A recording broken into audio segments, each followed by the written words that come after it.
हम पिछले 14 तारीख से आज तक हिंदी सप्ताह के रूप में यहाँ मना रहे हैं और आज हिंदी सप्ताह का सांगता समारोह है। इस सुनहरे अवसर पर हमारे लक्ष्मणराव किर्लोस्कर विद्या मंदिर और जूनियर कॉलेज के प्राचार्य सम्मानीय सावंत सर जी यहाँ उपस्थित है। मैं मनपूर्वक उनका स्वागत करता हूँ। साथ साथ ही हमारे यहाँ जो प्रधान अध्यापिका है आदरणीय कुलकर्णी मैडम जी, वो भी आज यहाँ मौजूद है, इसलिए मैं मनपूर्वक उनका भी स्वागत करता हूँ।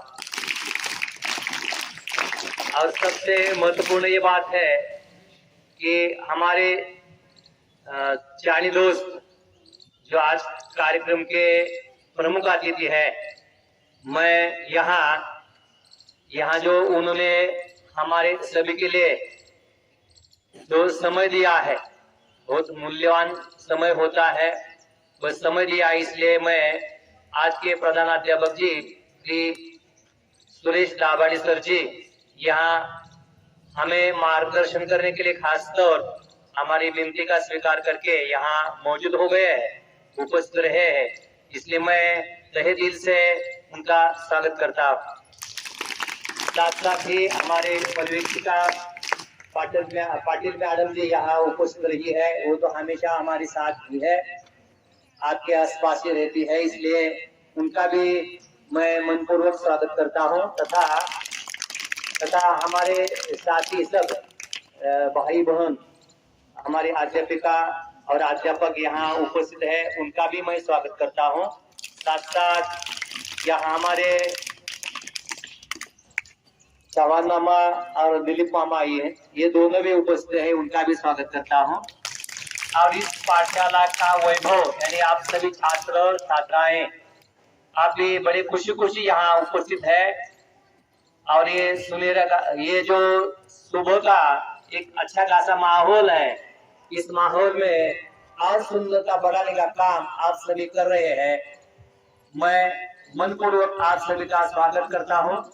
तथा हमारे जो अब स्वागत गीत गाए हुए छात्राएं हैं, वो छात्रा और खासकर पवार सर, मान्य सर, इनका भी स्वागत करता हूँ। और हमारे हिंदी अध्यापक भाई बहन जिन्होंने मन लगाकर यहाँ परिश्रम लेकर पिछले कई दिनों से इसकी तैयारी में पूरी मनपूर्वक तैयारी कर रहे थे, इसलिए उनका भी स्वागत करता हूँ। अब देखिए, पहले दिन ही हिंदी भाषा के बारे में कुछ विचार आपके सम्मुख मैंने रखे थे और तभी ये घोषणाएं बाकी थी, लेकिन हमने आपको आपके पास संदेश भेजा था, बलक पत्र पर भी पत्र चिपकाया था कि इस सप्ताह की रूपरेखा में पहले दिन हस्ताक्षर स्पर्धाएं आयोजित की गई थी। उसके परीक्षक श्री मान्य सर जी और किरण माई सर जी, इन दोनों ने परीक्षण किया था, उन दोनों को धन्यवाद देता हूँ। और जो जितने छात्र, शायद सैकड़ों छात्र इस प्रतियोगिताओं में शामिल हुए थे, उनमें से इन्हीं गिने छात्रों को यहाँ आज प्रमुख अतिथि और मान्यवरों के हाथों से यहाँ बख्शिश वितरण किया जाएगा। उसके साथ साथ निबंध लेखन 7वीं और 8वीं कक्षा के लिए रखा था, उनमें से 3 पहले प्रथम क्रमांक निकाले हैं, उन्हें भी यहाँ आज बख्शिश देकर उनका गुण गौरव हम कर सकते हैं, आज करेंगे। दूसरे दिन गायन प्रतियोगिताएं आयोजित की गई थी और खासकर परीक्षक के रूप में हमारे संगीत शिक्षक जो संगीत क्षेत्र में तज्ञ है, वो खुद थे और उन्होंने अच्छा खासे परीक्षण किया है। इस प्रतियोगिता में शामिल हुए सभी छात्रों का मैं मनपूर्वक उन्हें धन्यवाद देता हूँ, उनका अभिनंदन करता हूँ। और कल जो वक्तृत्व स्पर्धाएं आयोजित की गई थी उनमें से भी अनेक छात्र इसमें शामिल थे। तो इस तरह हिंदी बढ़ाने के लिए हम प्रयास करते हैं, हिंदी बढ़ाने के लिए हम प्रयास करते हैं। हिंदी भाषा का प्रचार प्रसार गली से लेकर दिल्ली तक जोरदार हो जाए, यही इसके पीछे उद्देश्य है, हेतु है। और देखते देखते जो आज हिंदी भाषा का वैसे देखा जाए तो 120 करोड़ लोग इस भाषा को जानते हैं, पहचानते हैं, कुछ लोग बोलते हैं, सभी सभी जानते हैं इसे। तो इस तरह ये राजकाज चलाने वाली हमारी राज्य भाषा हिंदी है, इस ज्यादा से ज्यादा मात्रा में बोली जाए, यही उद्देश्य रखकर हम आगे बढ़ रहे हैं। गांव गांव, पाठशालाओं में, कॉलेजों में इस तरह का हिंदी दिन, हिंदी सप्ताह और हिंदी पखवाड़ा मनाया जाता है। हम भी इस हर साल ऐसे मनाते रहते हैं। इस साल भी हिंदी सप्ताह मनाया था और इन प्रतियोगिताओं के साथ साथ हमारे कुछ छात्राओं ने, छात्र छात्राओं ने यहाँ हिंदी एक दिन की हिंदी प्रयोगशाला बनाई। उसमें अनेक चार्ट है, अनेक हस्तलिखित है, अनेक ग्रीटिंग कार्ड्स है, उसके साथ साथ बुक के निर्माण किए हैं। उनमें से एक आपके सामने रखा है जानबूझकर। तो बहुत सुंदर बेहतरीन ढंग से ये सब कारीगरी की है इन लोगों ने। तो ऐसे सभी छात्रों का जोरदार तालियां बजाकर आप अभिनंदन करो। बहुत बहुत धन्यवाद।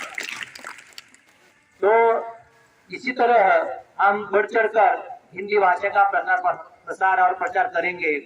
और देखते देखते जो 3 नंबर पर, आज दुनिया के 3 नंबर पर हिंदी भाषा बोली जाती है, हमें 1 नंबर तक पहुंचवाना है। और ये काम सिर्फ आप लोग कर सकते हैं और ये आप करेंगे, इस आशाएं रखते हुए मैं अपनी वाणी को पूर्ण विराम देता हूँ। धन्यवाद। हिंदी दिन के समारोह में अतिथि के रूप में जो मेहमान पधारे हैं, सभी के जाने माने अध्यापक है, फिर भी परिचय लेना बहुत जरूरी है। इसलिए परिचय देने के लिए आ रहे हैं हिंदी अध्यापिका गुरु मैडम जी। सभी को सुप्रभात। आज के प्रमुख अतिथि सभी लोगों से परिचित जाने माने हिंदी विषय के छात्र प्रिय अध्यापक है। उनका पूरा नाम श्रीयुत सुरेश विठ्ठल रावाड़े सर जी। उनकी शैक्षणिक योग्यता है MA BEd हिंदी विषय लेकर। उनका मूल गांव सातारा जिले के अंग गांव के यह सुपुत्र है। अपने विद्यालय में यानी लक्ष्मणराव किर्लोस्कर विद्या मंदिर में वे 2 अगस्त 1995 से कार्यरत है। उन्होंने अब तक बड़ी ईमानदारी से 27 साल की सेवा पूरी की है। धन्यवाद सर जी। अमृता अनिल पाटिल इस छात्रा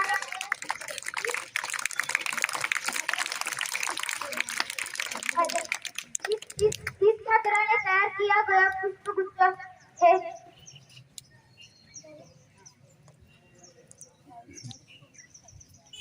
तथा हिंदी अध्यापक श्री दड़ा सर जी को विनती के वे प्रधानाचार्य श्री AS सावंत सर जी का सत्कार करें।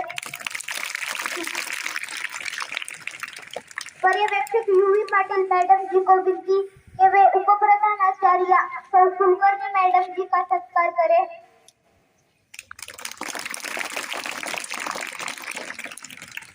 सांस्कृतिक विभाग के प्रमुख श्री मलमे सर जी को विनती कि वे व्यासपीठ पर विराजमान अन्य मान्यवरों का फूल लेकर सत्कार करें।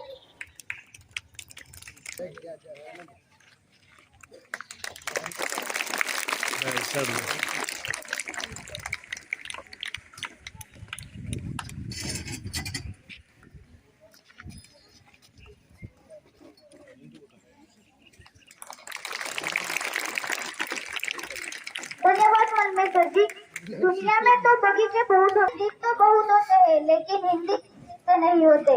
आज के प्रमुख अतिथि श्रीयुत दाभाडे सर जी को विनती के वे अपना मनोबल व्यक्त करके हम छात्रों को मार्गदर्शन करें।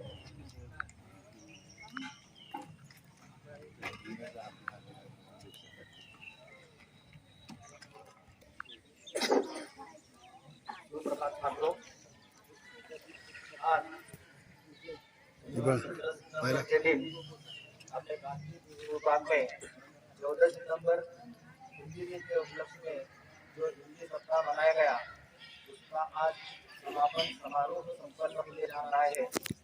इस समारोह के अध्यक्ष श्री स्कूल के प्रधानाचार्य श्री एस सावंत सर जी, स्कूल के प्रधानाचार्य तो कुलकर्णी मैडम जी और प्राथमिक विभाग के सुपरवाइजर यूवी पाटिल मैडम जी और हमारे परम मित्र श्री जड़स सर जी, साथ ही प्राथमिक विभाग के सभी अध्यापक अध्यापिकाएं और मेरे सामने बैठे हुए हमारे देश के भविष्य आप सभी छात्र और छात्राओं।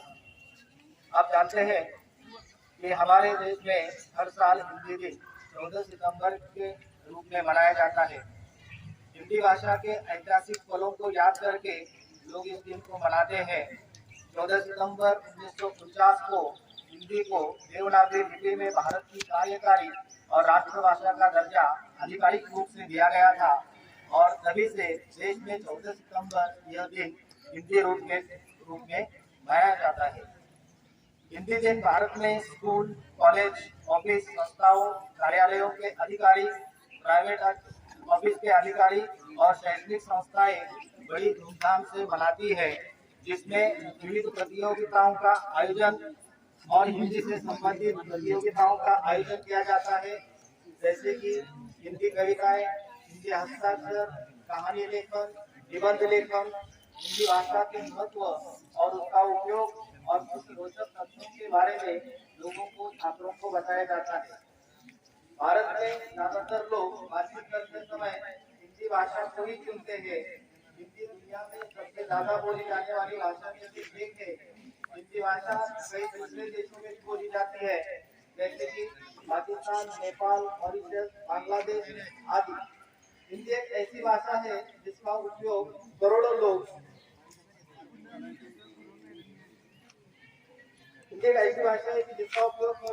अपनी मातृभाषा के रूप में करते हैं।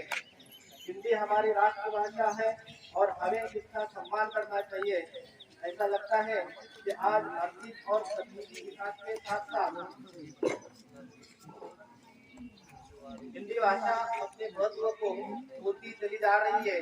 देखने में आता है कि आज हर कोई सफलता पाने के लिए अंग्रेजी भाषा को ही सीखना चाहता है, क्योंकि हम देखते हैं कि आज हर जगह अंग्रेजी भाषा की ही मांग शुरू है।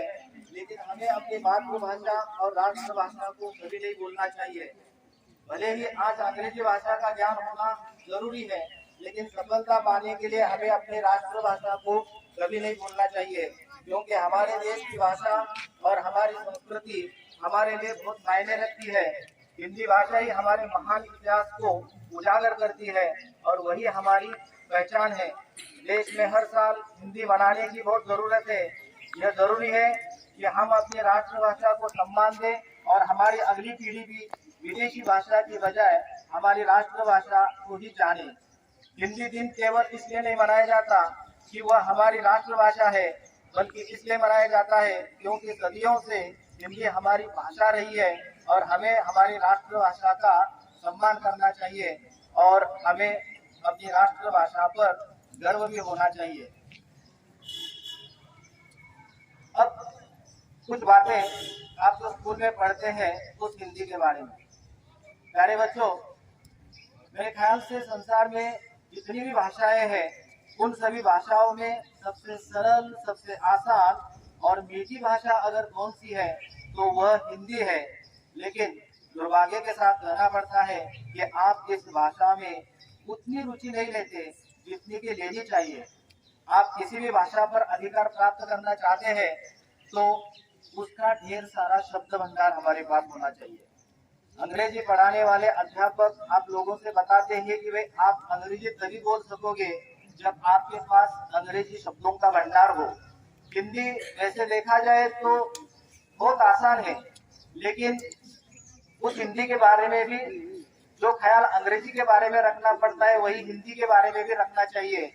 आप क्या करते हैं, कोई भी हिंदी अध्यापक जब आप लोगों को हिंदी पाठ, हिंदी या हिंदी कविता, पूरक पठन जब पढ़ाते हैं तो पढ़ाते पढ़ाते कुछ कठिन मुश्किल शब्दों को आपके सामने लिख कर देते हैं आप क्या करते हैं कि उन शब्दों को सिर पर लिख कर रखते हैं, उन शब्दों को कभी कंठस्थ नहीं करते, याद नहीं करते। इसका नतीजा यह होता है कि आप हिंदी अच्छी तरह से बोल नहीं सकते। हिंदी सभी को समझ में आती है, लेकिन जब हिंदी बोलने की बारी आती है, आपस में हिंदी बातचीत करने की जब नौबत आती है, तो हम देखते हैं कि हम सही तरीके से हिंदी बोल नहीं पाते। बच्चों, इसके लिए सिर्फ एक ही कारण जिम्मेदार है, और वह है हमारे पास हिंदी शब्दों का भंडार बहुत कम होना। और यह दिखाई देता है प्रश्न पत्र में आपके उपयोजित लेखन इस विभाग में। जब निबंध लेखन की बात आती है तो बहुत सारे छात्र एक या दो अनुच्छेद लिखकर वही रुक जाते हैं। मन में तो बहुत विचार होता है कि और लिखूं, लेकिन आप लिख नहीं पाते, क्योंकि आपके पास वो शब्दों का भंडार जो होना चाहिए वो होता नहीं है। और कभी कभी हिंदी निबंध लिखते लिखते कब मराठी लिख बैठते, इसका आपको भी पता नहीं चलता। तो मेरी आप लोगों से ये गुजारिश है कि हिंदी भाषा पर अधिकार प्राप्त करना अगर आप चाहते हैं तो उसके लिए एक ही काम कीजिए। अभी आप 7वें विभाग में पढ़ते हैं, जब तक 9वीं 10वीं कक्षा तक आओगे तब तक आपकी हिंदी निश्चित रूप से अच्छी हो जाएगी। इसके लिए शब्द भंडार का होना बहुत जरूरी है। कहावतें, मुहावरे, इन्हें याद करना बहुत जरूरी है। एक बात बताता हूँ आप लोगों को कि जब हमें कोई कहावत जो होती है या मुहावरे का लेते हैं, मुहावरा उसका अर्थ जब पता नहीं होता तो बच्चे क्या करते हैं कि अपनी ओर से, अपने मन से कुछ न कुछ जो उसे अच्छा लगता है या जो उसके मन में आता है वह अर्थ लगा लेता है और वाक्य में प्रयोग करता है। एक साल ऐसे ही हो गया कि एक परीक्षा में एक मुहावरा आया था, ढेर हो जाना। शायद आप लोगों ने सुना होगा कभी। कौन सा मुहावरा आया था? ढेर हो जाना। उसका अर्थ था मर जाना। शायद उस छात्र को पता नहीं था कि उस ढेर हो जाना इस मुहावरे का अर्थ क्या है। उसने अपने मन से उस मुहावरे का अलग सा अर्थ लगाया और उसने वाक्य तैयार किया। कभी कभी क्या होता है कि हम इतना गलत अर्थ लगा लेते हैं कि अर्थ का अनंत बन जाता है। कैसे? देखिए, उस बच्चे ने किस प्रकार वाक्य तैयार किया, आपको भी आप अपने हंसी को रोक नहीं सकेंगे। ढेर हो जाना मतलब मर जाना, और उसने वाक्य तैयार किया, मैं परीक्षा में उत्तीर्ण हो गया, यह सुनकर मेरी माँ ढेर हो गई। इसका मतलब बच्चों ये हो गया कि उसने ढेर हो जाना का अर्थ ले लिया होगा खुश होना, आनंदित होना, लेकिन उसका कितना गलत मतलब निकला। देखिए, ऐसा हो जाता है। ऐसे ही और एक मुहावरा आया था, हाथ धोकर पीछे लगना। छात्र क्या कर देते हैं कि मान लीजिए कि हमें किसी मुहावरे का अर्थ पता नहीं होता, तो हम क्या करते हैं कि उसका शब्दशः अर्थ लेते हैं। आसान बात है, हाथ धोकर पीछे लगना मतलब हाथ धोना और पीछे लगना। और उस बच्चे ने वाक्य तैयार किया, वो कुछ इस प्रकार का था, मैं घर में खाना खा रहा था, अचानक हमारे घर में चोर घुस आया और चोरी करके भागने लगा, तो मैं हाथ धोकर उसके पीछे लगा। तो इस प्रकार की गलतियां हो जाती हैं मुहावरों का अर्थ अगर हमें पता न हो तो। और कुछ देर पहले मैंने क्या कहा था, जब तक आपके पास शब्दों का भंडार नहीं होगा आप कोई भी निबंध अच्छी तरह से लिख नहीं सकेंगे।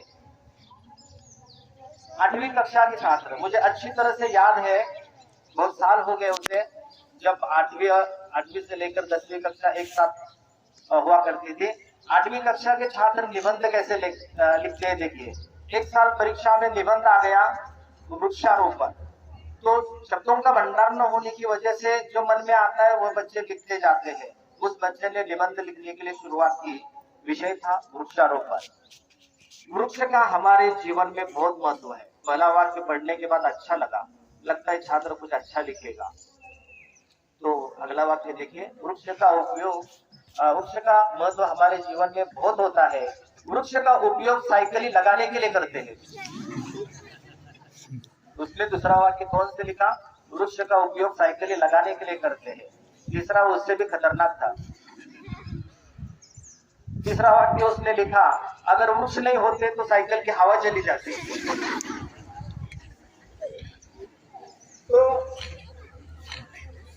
ऐसी गलतियां हो जाती हैं, और यह सब इसलिए लिखा जाता है क्योंकि जो हमें दिखाई देता है वही लिखते हैं, लेकिन वह भी लिखने के लिए सही तरीके से हमें आता नहीं है। तो बच्चों, हिंदी वैसे देखा जाए तो सब भाषाओं में सबसे आसान भाषा है, सबसे मीठी भाषा है। उसका ज्ञान अच्छी तरह से अर्जित कर दीजिए। अब देखिए, मेरे पास 9वीं की 3 कक्षाएं हैं। जब जून महीने में स्कूल शुरू हो गया तो पहले दिन मैंने छात्रों से सवाल किया कि भाई कितने छात्रों को हिंदी अच्छी लगती है। 90% छात्रों ने हाथ ऊपर नहीं उठाया था। मुझे यकीन नहीं आया कि ऐसा कैसे हो सकता है। हिंदी विषय सबसे आसान, सबसे ज्यादा अंक प्राप्त कर देने वाला, और 90% छात्र उन्हें अच्छा नहीं लगता या उसमें रुचि नहीं है, तो ये सही नहीं है।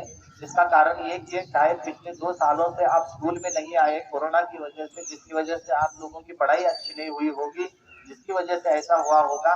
लेकिन कोई भी भाषा मुश्किल भाषा नहीं होती, उसका अच्छी तरह से अध्ययन कर लीजिए। भले ही हमारी मातृभाषा मराठी हो, लेकिन मातृभाषा में भी बहुत सारे शब्द ऐसे होते हैं कि जिनका अर्थ हमें पता नहीं होता। अगर यकीन नहीं आता तो समाचार पत्र आपके घर में आता है, समाचार पत्र में जो पहेलियां आती है उसे सुलझाने की कोशिश कीजिए। आपको पता चलेगा कि भाई मातृभाषा मराठी होने के बावजूद भी बहुत सारे शब्द ऐसे हैं जिनका अर्थ हमें पता नहीं होता। तो कोई भाषा कोई भी हो, उसके शब्दों का भंडार हमारे पास होना चाहिए। आप फिल्में देखते हैं, 2-2.5 घंटे की फिल्म देखकर आते हैं, पूरी तरह से फिल्म एंजॉय करते हैं, बहुत अच्छी लगी ऐसा करते हैं। लेकिन जब वापस आते हैं, कोई उस फिल्म का जो शीर्षक होता है, टाइटल होता है, उसका जब अर्थ आप लोगों से पूछा जाता है तो उसको आप बता नहीं सकते। तो मेरे ख्याल से आपका फिल्म देखना ये व्यर्थ है। कुछ साल पहले टेलीविजन पर एक सीरियल आई थी जिसका नाम था दामिनी। बहुत मशहूर हो गई थी वह सीरियल। एक औरत के जीवन पर लिखी गई वह सीरियल है। तो सालों के बाद उसके ऊपर एक हिंदी फिल्म भी बनी। तो ये छात्रों से जब पूछा जाता है कि ये दामिनी नाम क्यों रखा है, तो सीधी सी बात है, औरत है उसका नाम दामिनी रखा है। लेकिन दामिनी ही क्यों, वहां गंगूबाई क्यों नाम ले रखा गया, दामिनी क्यों? क्योंकि उसके पीछे कुछ कारण है कि उस शब्द का कोई ना कोई अर्थ है। जब सीरियल में दामिनी सीरियल जब शुरू हो जाती है, जब उसका टाइटल सॉन्ग लग जाता है तो बिजली कड़कते हुए दिखाई देती है। तो इसके पीछे कुछ ना कुछ अर्थ होगा। जब फिल्म का पोस्टर जब हम देखते हैं तो दामिनी जो शीर्षक है उसके ऊपर भी बिजली चमकी हुई दिखाई देती है, उसमें कुछ अर्थ होगा। क्या इतनी गहराई तक हम पहुंच सकते हैं? क्योंकि दामिनी का अर्थ बिजली ही है। जब कोई औरत उसके ऊपर होने वाले अन्याय के खिलाफ जब वह लड़ने के लिए उठ खड़ी होती है तो वह बिजली से कम नहीं होती, इसलिए उसका नाम दामिनी रखा गया। आपका पसंदीदा हीरो दबंग, ये फिल्म भी बहुत सारे छात्रों ने देखी होगी, हर किसी को आपको वो पसंद भी आई होगी। लेकिन दबंग का अर्थ शायद ही किसी को पता होगा। तो फिल्म देखना हमारा व्यर्थ है, क्योंकि उस शीर्षक का अर्थ ही पता नहीं चला। तो आप लोगों ने देखा तो क्या देखा, खामखा 100 रुपए गवाए, वक्त गवाया, हासिल कुछ नहीं हुआ।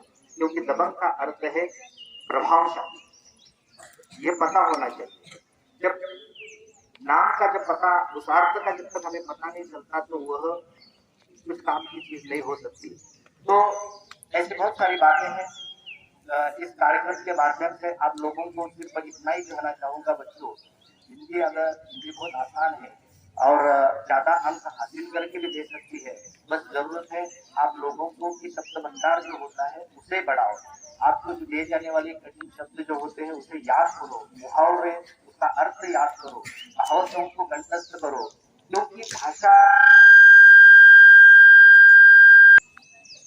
क्योंकि आप जानते हैं कि सजना संवरना हर किसी को पसंद होता है। बुधवार का दिन आप लोगों का स्पेशल दिन होता है, सभी बन ठन कर आते हैं, बार बार आईने में देखते हैं। तो हम अच्छे दिखे इसका जैसे हम ख्याल रखते हैं, भाषा का भी वैसा ही है। भाषा का भी सौंदर्य बढ़ाने के लिए आना चाहिए, अलंकार युक्त भाषा का प्रयोग हमें करने के लिए आना चाहिए। इसके लिए सफाईदार हिंदी बोलना लिखना ये सब कुछ आप लोगों को आना चाहिए। इसके लिए शब्द भंडार का होना बहुत जरूरी है। जब आप निबंध लिखते हो, कहानी लिखते हो, तो उसमें मुहावरेदार भाषा का इस्तेमाल करना आवश्यक है। बीच बीच में कहावतों को लिखना भी आवश्यक है। इतनी सारी बातें ध्यान में रखिए। अब मैं आपके सामने हिंदी भाषा से संबंधित जाते जाते कुछ पंक्तियां पेश करना चाहता हूँ। हिंदी हमारी हिंदी राष्ट्रभाषा है हिंदी, हिंद देश की आन है हिंदी, संस्कृत की लाडली बेटी है हिंदी, हिंदुस्तान की तो मातृभाषा है हिंदी, हमारा मान सम्मान अभिमान है हिंदी, हिंदुस्तान के माथे की बिंदी है यह हिंदी, सुंदर मीठी सरल और सहज भाषा है हिंदी, अब हम सबकी एकता की अनुपम परंपरा है हिंदी, सब जन को एक सूत्र में पिरोने वाली डोर है हिंदी, काल को जीत लिया वो कालजयी भाषा है हिंदी, स्वतंत्रता की अलग जगाने वाली भाषा है हिंदी, जिसके बिना हिंद थम जाए वह भाषा है हिंदी, गुलामी की जंजीर तोड़ने वाली थी वह हिंदी, हिंदुस्तान की तो जीवन रेखा है हिंदी, वीर सपूतों की लाडली थी हिंदी, स्वतंत्रता की कहानी है हिंदी, पराई नहीं अपनी है हिंदी, आपकी है हिंदी मेरी भी है हिंदी, सबकी हिंदी हिंदी हिंदी हिंदी। धन्यवाद।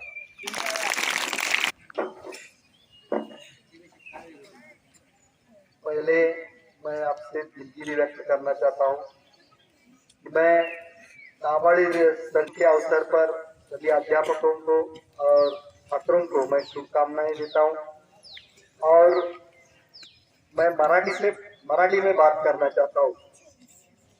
विद्यार्थी मित्रांनो, गेले आठवडाभर तुम्ही अतिशय सुंदररित्या हिंदी दिनाविषयी वेगवेगळे उपक्रम आपल्या प्रशालेमध्ये राबवले। या उपक्रमाचा हेतू असा आहे की यामधून कोणीतरी चांगला विद्यार्थी घडावा, मग तो हस्ताक्षराच्या बाबतीत असेल, भाषण कलेच्या बाबतीत असेल, चित्रकलेच्या बाबतीत असेल किंवा जे काही उपक्रम राबवले गेले त्या बाबतीत असेल, आणि त्यातून तुम्ही हिंदी विषयाचं ज्ञान चांगल्या पद्धतीने घ्यावं आणि हिंदी विषयाचा अभ्यास अतिशय चांगला करून, जसं धडक सरांनी सांगितलं की भारतामध्ये आपली भाषा 3 नंबरला आहे, ती 1 नंबरला गेली पाहिजे, जगामध्ये ती 1 नंबरला गेली पाहिजे, सगळ्यांनी हिंदीच बोललं पाहिजे आणि आपल्या राष्ट्रभाषेचा अभिमान आपल्याला असला पाहिजे। म्हणून तुम्ही जास्तीत जास्त नावाडी सरांनी सांगितले तुमच्याकडे शब्दकोश असले पाहिजेत हिंदी विषय बोलत असताना, नाहीतर आम्ही हिंदी बोलतो, एखाद्याने हिंदीचा आपल्याला प्रश्न विचारला की एखाद्याला माहिती सांगायची असते तर असते की आगे जाओ सीधा जाओ, पुढे गेल्यानंतर सरळ जावा, आला आपलं हिंदी असं होतं। तर आपल्याकडे वाचन कला जर जास्त जोपासली हिंदीची तर आपल्याकडे शब्दकोश जास्त येतील आणि आपल्याकडे शब्दकोश जास्त आल्यामुळे बोलणं असेल आणि हिंदीमध्ये लिखाण करणं असेल हे चांगल्या पद्धतीने जमू शकेल। हा उद्देश हे उपक्रम राबवण्याचा असतो। तुम्ही त्याकडे अतिशय काळजीपूर्वक बघितलं पाहिजे। काही जणांचं लक्षच नाही, सारखं सरांनी फिरायचं आणि सांगायचे हालचाल करू नको, इकडे बघ इकडे बघ। मला हे वारंवार पुढून दिसत असतं। तुमचा स्टॅमिना संपलाय मी समजू शकतो, पण असे चांगले विचार ऐकणं गरजेचं आहे। हेच वय आहे तुमचं ऐकण्याचं,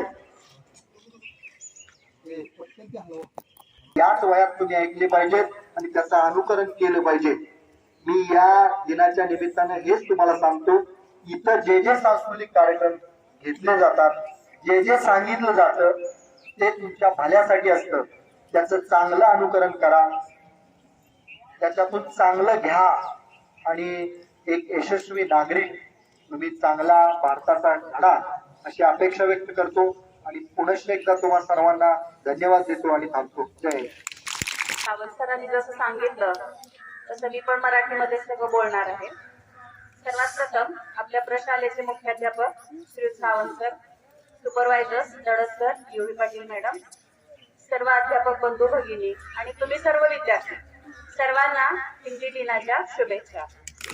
आजच्या कार्यक्रमाला आपल्याला लाभलेले सन्माननीय हिंदीचे अध्यापक श्रीयुत दाभाडे सर यांनाही शुभेच्छा देते आणि त्यांनी खूपच छान मनोगत व्यक्त केलेलं आहे, त्याबद्दल त्यांचे आभार. खूप साध्या सोप्या शब्दामध्ये सरांनी आपल्याला हिंदीबद्दलचं महत्व सांगितलं आणि हिंदीमध्ये भाषा आपल्याकडं विकसित नसल्यामुळं किंवा शब्दपाठांतर नसल्यामुळं कोणकोणत्या गमती जमती होतात हेही सांगितलं. वेगवेगळ्या म्हणींचे मुहावऱ्यांचे अर्थ वेगळे घेतल्यामुळं त्याचा कसा परीक्षेमध्ये मजा घडून येते, गमती जमती घडून येतात याची छान उदाहरणं सरांनी दिलेली आहेत. आठवडा झालं मला वाटतं आपण चालू केलेला आहे हा हिंदी सप्ताह. वेगवेगळ्या स्पर्धा तुमच्या झालेल्या आहेत, व्हिडिओमध्ये आम्ही ते पाहिलेलं आहे. त्याचबरोबर आज सकाळपासूनची तुमची जी प्रार्थना होती ही खूपच छान वाटली.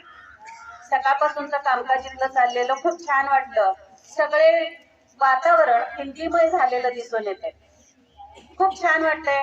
सर्व विद्यार्थ्यांनी याच्यात उत्स्फूर्तपणे भाग घेतलेला आहे. त्याचबरोबर खास करून मला आवडलेली गोष्ट म्हणजे तुमचं सूत्रसंचालन करणारा विद्यार्थी, 8वीचा विद्यार्थी, खूपच छान आहे ना.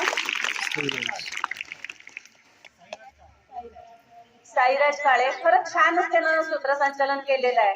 मला वाटतं भविष्यात हा मोठा काहीतरी चांगला बनू शकतोय. इथं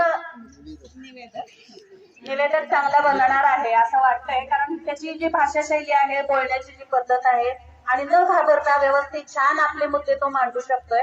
खरंच तो मोठा झाल्यानंतर चांगलं काहीतरी बनवून दाखवणार आहे.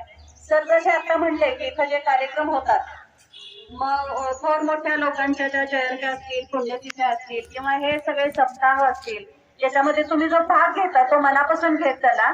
हे कशासाठी असतं तर आपल्यावर संस्कार करण्यासाठीच असतं. विद्यार्थ्यांच्या बालमनावरती संस्कार व्हावेत, चांगले संस्कार घडावेत, यासाठी हे सगळे उपक्रम घेतले जातात. थोरा मोठ्यांच्या या कार्यक्रमांमधून, जयंत्या किंवा पुण्यतिथ्यांमधून जी माहिती सांगितली जाते त्यामधून तुमच्या डोळ्यापुढे कुठला तरी एखादा आदर्श निर्माण व्हायला पाहिजे. मोठं झाल्यानंतर आपल्याला काय बनायचं आहे हे आतापासूनच तुमच्या लक्षात यायला पाहिजे. यासाठी हे सर्व शाळेमध्ये उपक्रम घेतले जातात. त्यामध्ये तुमचा सहभाग असतोच, पण आणखी जरा खूप छान सहभाग घेत चला की जेणेकरून तुम्हाला पुढच्या भविष्यामध्ये, तुमच्या भविष्यामध्ये त्याचा सुंदरसा उपयोग होऊ शकेल. धन्यवाद. छात्रों का गायन और वक्तृत्व पेश होगा. 8वीं कक्षा से प्रथम आया छात्र कुमार साहिरा शंकर काळे, 8वीं ब कक्षा. मेरा नाम साहिरा शंकर काळे. हमारी राष्ट्रभाषा हिंदी के बारे में कुछ कहने वाला हूँ. हर हिंदुस्तानी की आशा है हिंदी, भारत के जन जन की भाषा है हिंदी. हर हिंदुस्तानी की आशा है हिंदी, भारत के जन जन की भाषा है हिंदी. जिस भाषा ने पूरे देश को जोड़कर रखा वो मजबूती की परिभाषा है हिंदी, वो मजबूती की परिभाषा है हिंदी. अपनी बात को कहने के लिए और दूसरे की बात को समझने के लिए भाषा एक सशक्त साधन है. जब मनुष्य इस पृथ्वी पर आकर होश संभलता है तब उसके माता पिता उसे अपनी भाषा में बोलना सिखाते हैं. इस तरह भाषा सिखाने का यह काम लगातार चलता रहता है. इस प्रकार प्रत्येक राष्ट्र की अपनी अलग अलग भाषाएं होती है, लेकिन उनका राजकार्य जिस भाषा में होता है और जो भाषा